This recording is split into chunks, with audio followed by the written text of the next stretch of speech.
Are you overwhelmed by the changes your body's going through during perimenopause, menopause, postmenopause?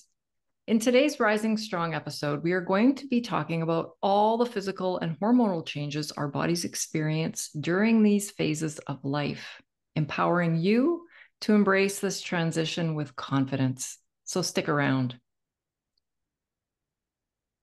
Today, my guest is Hayley Millard, a health and fitness coach and co-owner of OPEX Fitness Regina. Her focus is perimenopause and postmenopause health and empowerment, helping women through this transitional phase of life by better understanding their bodies. I am so excited to have you here today, Hayley. Welcome to the show. Thank you so much for having me. I'm really excited to chat and to see if we can help some other women understand and learn about themselves. Yes, yes. So tell us a bit about yourself and how you got to be so interested in this topic. Absolutely. So I have been interested in health and fitness almost my entire life, from a 8-year-old girl who started dance class all the way up to high school, trying a bunch of different sports. I've always wanted to better understand what my body can do and better understand the changes that it's going through. So I've always struggled with, nutrition, understanding how I need to fuel myself.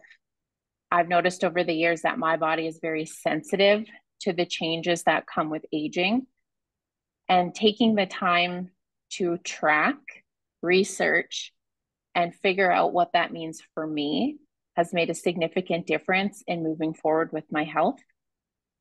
Once we started OPEX Fitness here in Regina, I noticed a big trend with a lot of our clients. Most of the women that have come to me are either in perimenopause or postmenopausal and really struggle with understanding how to best manage the symptoms that are absolutely inevitable. We're all going to be going through this phase of life, but there isn't a lot of information or resources on how to handle it, where to go to ask for help, and where to start. So I began my journey learning and studying perimenopause and postmenopause because there wasn't a place for women to go in Regina to learn, educate themselves, and know how to move forward. So I've spent the last 5 years taking classes, listening to podcasts, reading books, researching, and compiling as much information as I possibly can to empower these women and teach them how to better understand their body and then actually use the information that they're given. And thank you. Thank you from myself, and thank you from all the perimenopausal and menopausal women out there.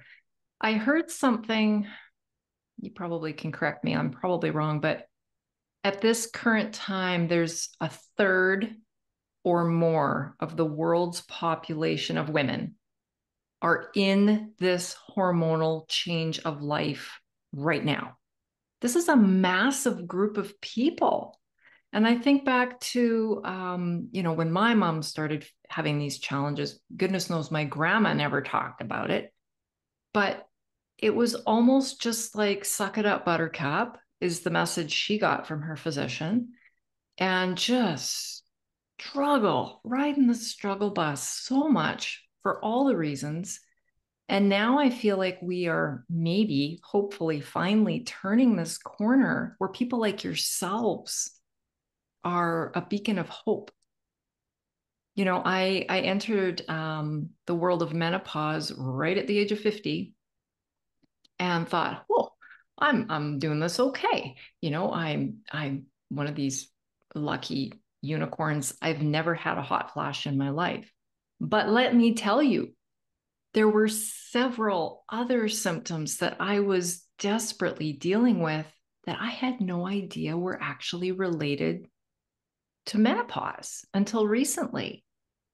So let's talk a little bit about some of the misconceptions that you run into with your clients and the menopausal and perimenopausal world.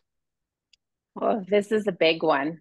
That fact is correct. Okay. There are millions of women going through this transition in life, it's not talked about. It's still rather faux pas to even talk about your menstrual cycle. Yeah. It's been a long journey trying to create a space and a community that is open and honest and not afraid to talk about these things. I've had a lot of clients myself sitting in check-ins with me at the gym saying, I can't believe you're so open and want to talk about things like this. I don't talk about this stuff with anybody. And you're just sitting here saying, hot flashes, vagina, etc., without skipping a beat. Yeah. And my response is always, these are the things that we need to talk about and be comfortable talking about because nobody else is going to. And I want you to understand that this is a safe space. So being able to help women through the misconceptions of perimenopause and menopause are extremely important. I think the biggest misconception is that all women go through the same thing. That every woman experiences the same symptoms. They have the same timeline and nobody wants to talk about it. When in fact, every single woman has a different experience. It starts at a different time for everyone. Some women as early as 35 years old can start to experience symptoms of perimenopause, and some women can go into menopause as early as 45. Wow. So better understanding and helping educate women before these symptoms starts extremely important, as well as helping women who are already experiencing symptoms work through it. So I'm really curious, what's the number one complaint? Like why do people come to you? Is it weight gain? Is it the hot flashes? Is it just I don't know what to do, but I know I want to be healthy? What is it? It's quite the mix, but the most common symptoms that I hear are hot flashes, poor sleep, Yes. weight gain, and they don't have as much mental acuity as they used to. So a lot of brain fog. Yeah.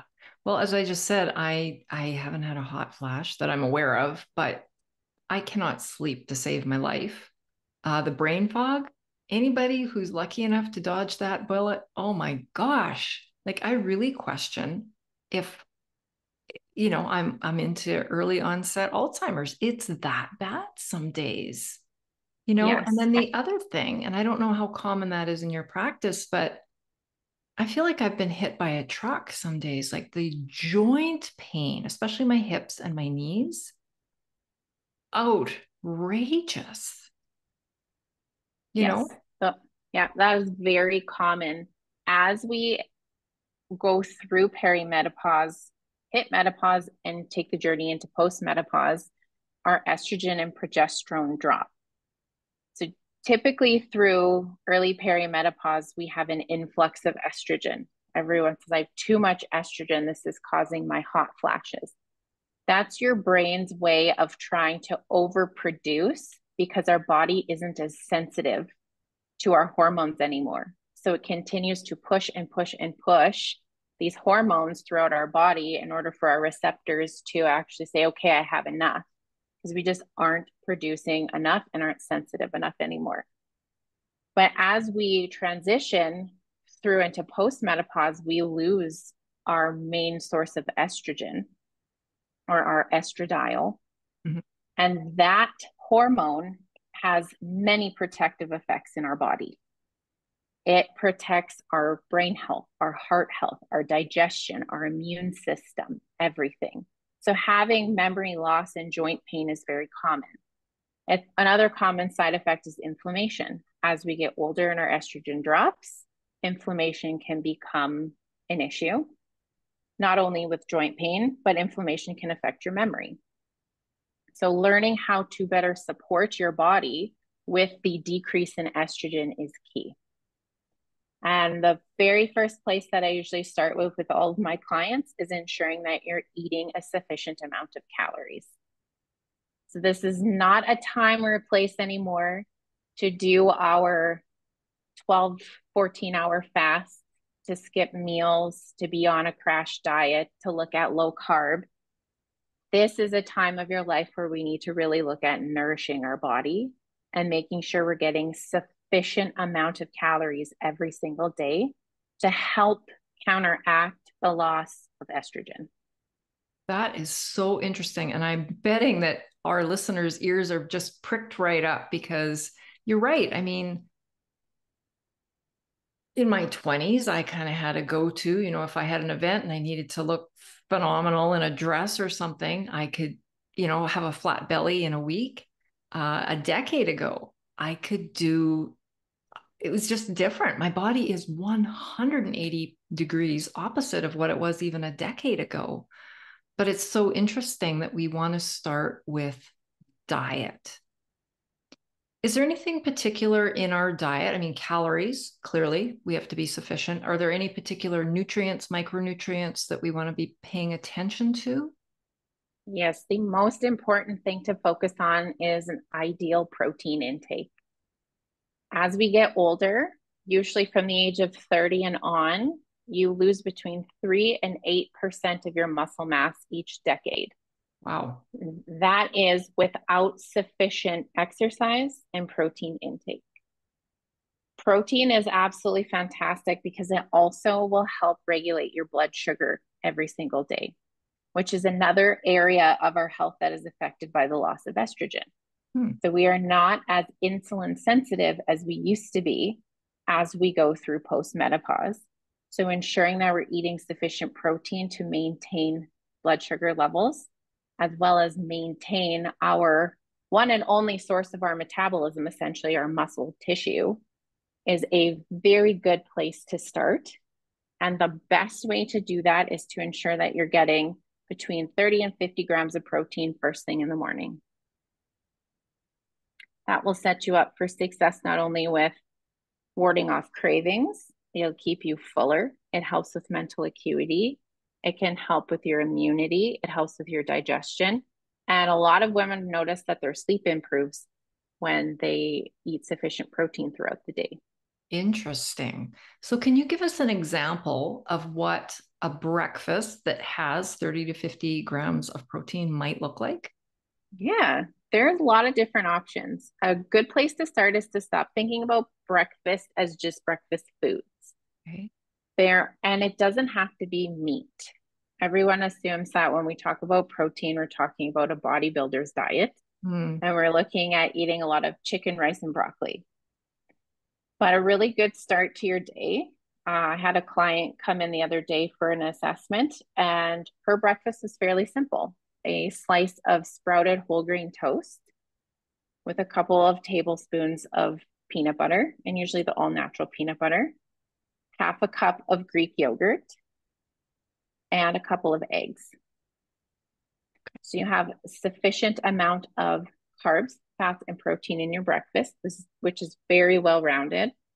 But you're also going to get about 12 grams of protein from the eggs, 6 grams of protein from the peanut butter, and about 17 grams of protein from the Greek yogurt. So you're already hitting 30 grams of protein, and it's not a lot of food. So it's not overwhelming. It's not a massive amount of chicken. And then you can always switch that up, change your flavors, add in fruit, vegetables, etc., as you like. So we want to start the day with a bit of a punch of protein.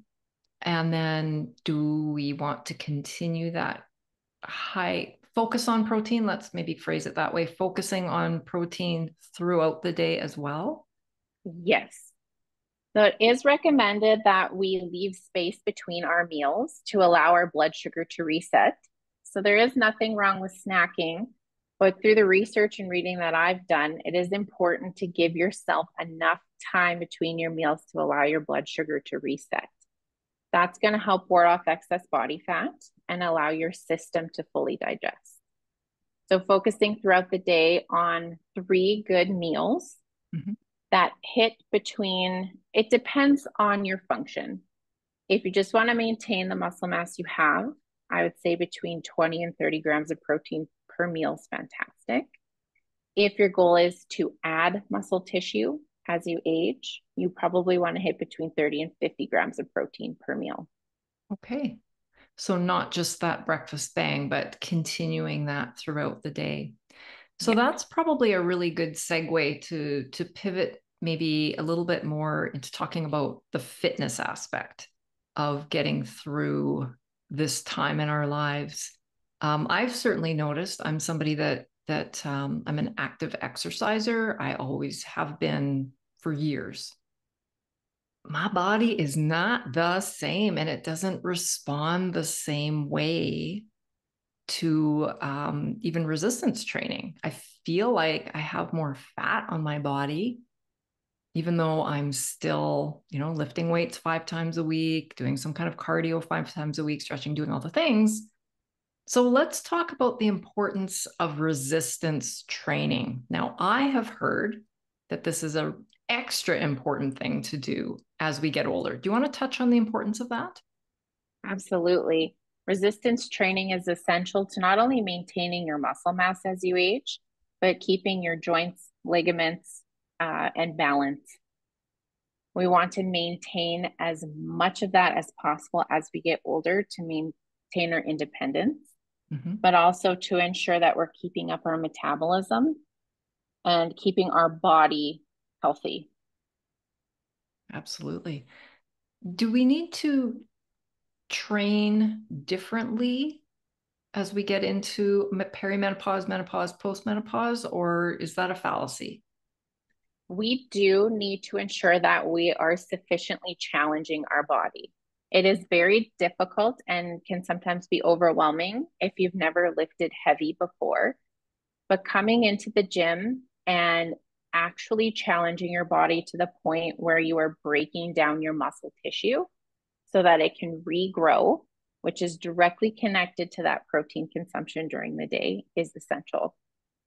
And when I say breaking down your muscle tissue, no longer are we lifting our light 3, 5, and 10-pound weights. We want to start challenging ourselves. And what we use at our facility is your rate of perceived exertion. Hmm. So everybody's challenge level is different depending on where you are in your fitness journey and how long you've been lifting weights. So we tell our clients that we always want you to lift at an 8 to a 9 out of 10 rate of perceived exertion. So you should make your last 2 reps of every set that you do extremely challenging.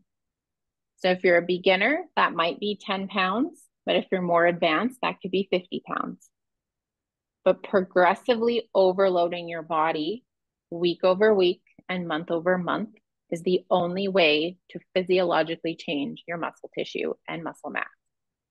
So teaching women how to lift safely, but in their 8 out of 10 is really important.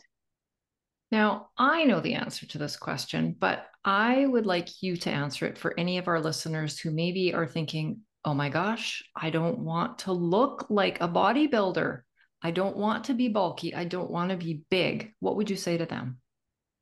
I would tell them it is going to take you years of lifting very high intensity and a lot of calories to start looking that way. The amount of muscle mass that you need to actually start to look bulky is significant. And most women who train at a higher intensity level for a significant amount of time would probably only put on about 10 pounds of muscle in a year if they were very intentional with how they started and completed their program. So it is going to take you a very long time to get bulky, but lifting heavy and training to lift heavy will give you those long, lean muscles. It will increase your metabolism. And it just overall will take, it's a commitment, I guess I should say. My understanding is as well that as women, we typically don't have the testosterone levels either to build that. Like we're not naturally built to get big and bulky. And the second thing, and this is just my own experience, especially reflecting back to my younger years, fat takes up more physical space, let's say, Yes. than muscle. So let's say we lost 5 pounds of fat and put on 5 pounds of muscle. We're essentially going to be smaller and Yes. leaner, not bigger. Yes. That Yes. muscle mass is very dense and small, and that body fat mass is quite large and takes up quite a bit of space. So 5 to 10 pounds of body fat, losing that makes a significant difference in how you look and feel, whereas adding between 5 and 10 pounds of muscle mass is not going to look the same. A lot of the time, what happens is women start to feel bulky. It's because they've added a bit of muscle mass underneath the body fat that they have. Okay. And training to build muscle tissue and training to lose body fat are two different things. And they both require slightly different nutrition prescription. Hmm. Typically, when you train to add muscle tissue, you want to eat in a bit of a surplus. So we want to be eating sufficient calories every single day and have a little bit more energy consumption in order to do so. When we look at losing body fat, we want to be eating in a bit of a caloric deficit. So when I say that, it's not a big deficit. We're essentially consuming less energy than we output during the day. So And that what is done in only a few hundred calories at a time. We don't want to be eating 1,200 calories to lose body fat. We want to be eating between 1,800 and 2,000, depending on the woman. so we're still nourishing our bodies, but we're just very, Yes. very gradually. So Yes. a question for somebody like myself, um, I don't want to lose weight. Like I'm perfectly happy with the weight that the scale tells me I am, my mass, I guess. But I'm flabby. So what would you say to somebody like myself who wants to do both? Like I would love to lose some body fat, but I'd also like to put some more muscle on.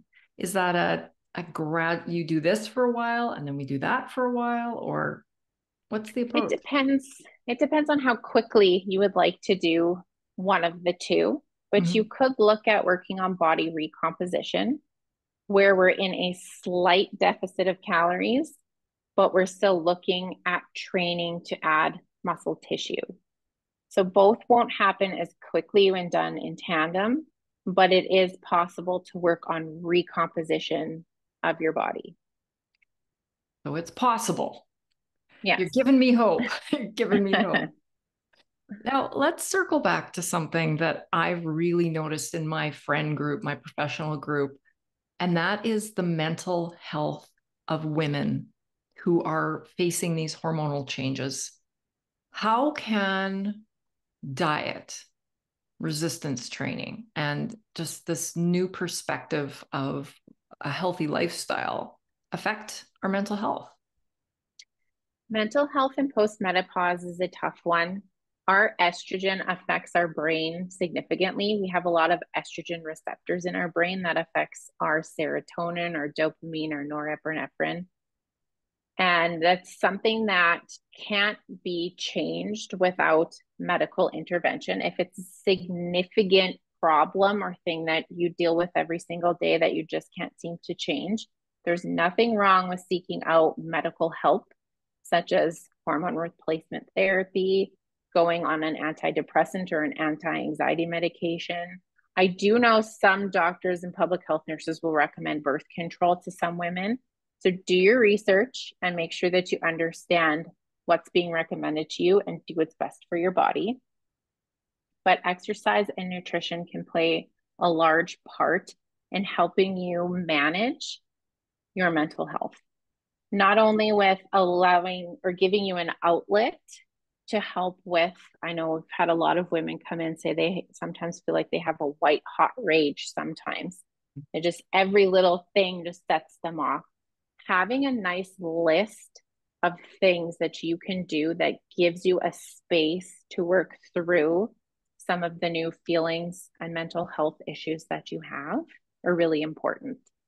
So, how can you support yourself and give yourself your best effort to help manage symptoms, such as going for a nice long walk, having an exercise routine where you can take out some of your aggression, finding calming activities such as meditation, journaling, reading a book, having a nap, relaxing, and then supporting yourself with sufficient nutrition to ensure that you're managing your blood sugar levels, maintaining your muscle mass, and also allowing the nutrition to help support your brain health now that you've lost your protective estrogen. Excellent advice. I think the stress management, at least for myself, has, I used to be able to carry a lot more stress. I can't anymore. And I've just Yeah. recognized it. So dealing with it and getting rid of the sources of stress, I think are great tips. Yeah. Let's talk a bit about this nasty weight gain business. Just about everybody I know is complaining about it. And not only are they gaining weight, it tends to be around the midsection. Pants are tighter, our shape is changing. So, what would you say to the woman who is, taking the steps to eat better, go to the gym, and the weight loss is not happening and the frustration is there? What would you say to that person? That's a really tough one. A lot of women think that they're doing enough. And typically as we get older, we tend to blame our metabolism. Mm. My metabolism has slowed down, my hormones are what's causing my weight gain. And that is a component of it, yes. But we can't hack our hormones. The only way to change our hormone profile is to actually get hormone replacement therapy or go to the doctor and have some medical intervention. But what tends to happen to us as we get older is we don't move as much. We don't have kids to chase around anymore. We tend to be sitting at hockey games, soccer games, football. We come home, we sit on the couch. At work, we have a lot of very sedentary desk jobs these days. So our overall movement has gone down. If you think back to your 20s and 30s, you were likely doing a lot more activity. You were walking places because you didn't have gas money. You're out with your friends at the bar at night, dancing and standing around for quite a long time. You're playing sports, you were active. And as we get older, that changes. So, my advice to women who are struggling with midsection weight gain is to manage their blood sugar levels. That is a large component. Having a out of whack blood sugar throughout the day tends to add body fat. So starting your day with a sufficient amount of protein and making sure that you're getting that throughout the day and adding in as much micro movement pockets as you possibly can. Going for a walk first thing in the morning, using your breaks at work to walk the stairs, park further away from the office than you normally do. Weightlifting and the gym as we age shouldn't be used for weight loss. It should be used for muscle building and maintaining our healthy joints, ligaments, and mental health. You burn more calories doing non-exercise activity thermogenesis or your regular movement throughout the day than you will at the gym any day. So walking and moving more will help with midsection weight gain as well as sufficient protein and calorie intake. That is so interesting. The micro movements throughout that, like just the day-to-day movements, cooking supper, working in the garden will burn more calories than a gym visit. Yes. Wow. Something to chew on for sure. And just to cycle back to what you were saying about maintaining blood sugar. Now, my knowledge of this is a bit limited, but are there other things that we can do in our diets? I know movement is helpful for blood sugar. Are there certain things in our diet that maybe we should be a little bit more aware of, eat a little bit less of? Yes. So fiber intake is also a large component of maintaining your blood sugar. So I was listening to a podcast a couple of days ago where they were talking about food order. And this is getting into kind of the nitty gritty and the finer details. And a lot of people aren't quite there yet. We at our gym like to think about deep health first, then talking about regular movement, then talking about nutrition, and then food order and how you eat would be at the very top, very advanced. But something small that you can do to help is to ensure that you're getting sufficient fiber. And women over the age of 40, it's recommended between 25 and 40 grams of fiber a day. Wow. So you want soluble and insoluble fiber to help with not only regulating your bowel movements, but it also helps rid your body of excess hormone and estrogen. It helps keep you regular, it helps you digest, and it helps keep you full for longer. And not to mention all of the little micronutrients that you get when you eat sufficient fruit and vegetables. So, food order when you sit down to eat can be helpful to maintaining your blood sugar. There have been some studies done on eating your salad, broccoli, or vegetables first, then consuming your protein, and then consuming the carbohydrate that you have on your plate, such as pasta, rice, potatoes, etc. And I'm Starting with guessing that the cake and the cookies should maybe not be a major focus in our diet. yeah, limiting sugars, processed sugars, and things like that is helpful. It's not to say that you can never have a glass of wine, you can never have a cake or a cookie, and you can't enjoy yourself. Mhm. But having those some of the time and focusing on nutrient dense foods such as farm to table. So anything that comes off a tree, out of the ground, right out of the chicken, the cow, etc., and onto your table first. And then minimizing caffeine, high sugar beverages, cookies, cakes, anything highly processed is a great idea. It not only helps with blood sugar, but it also helps with reducing inflammation. You said something a minute ago that triggered a question, another question for me, and that's wine. Now, I don't know if any of our listeners are is experiencing this as well, but I used to find a glass of wine would help me fall asleep. And now it's the 180-degree opposite of that. Like pretty much, I can't remember who I heard say this, but they said if I say yes to a glass of wine, ultimately I'm saying no to sleep that night. But not only that, which is as annoying as can be, but the next morning, I swear I have an extra bigger belt. Like I'm bloated and I feel fatter. I look gross. What's going on with that? As we age, our sensitivity to things like alcohol and caffeine changes. So the way that we process and metabolize those things, we aren't as efficient at. And it's likely linked to the change in our digestion and our ability to process the alcohol because of our reduced estrogen production.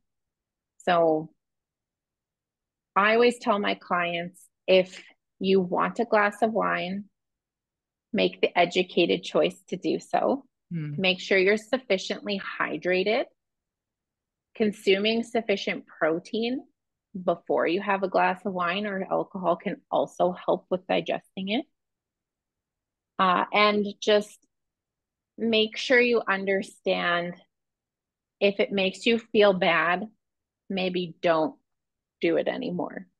If you don't have adverse effects to having a glass of wine, that's fine. Have a glass of wine, but listen to your body and the way that it responds. I do know a lot of my clients have asked for substitutions because they do like to be social and want to be included. And most of them tend to find that tequila and vodka do a lot better for them because there are no additives.